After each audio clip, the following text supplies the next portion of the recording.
first of all, with respect to the trends are what they are. And I've said many times that coronavirus, COVID-19, is a novel virus, and therefore we don't have a lot of history about how it works or what path it will choose to take, and therefore it's very risky to make broad prognostications about what's going on, where it's going, how it's going to get there. So much of what we know about this virus has changed in the last 60 days.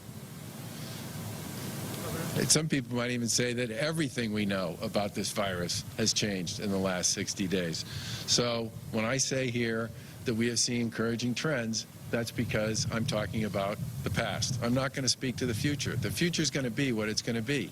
What I will say is that if people continue to do the things they've been doing so well for the course of the past 60 days, as difficult as those things are, we have seen a significant reduction in what people originally thought both the level of hospitalization was going to look like, the level of ICU service requirements was going to look like, and the number of people who were going to pass away was going to look like. And that is purely attributable to the work that people in Massachusetts have done to slow the spread. And that I can speak directly and definitively to. The stuff going forward is going to be what it's going to be, but people need to keep doing the things that got us to this point if we want to see that downward trend continue.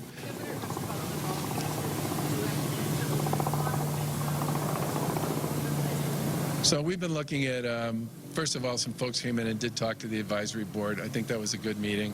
And we've been talking to our colleagues around the Northeast region about what their policies and practices are, and are incorporating that into our decision making as well. What is the concern right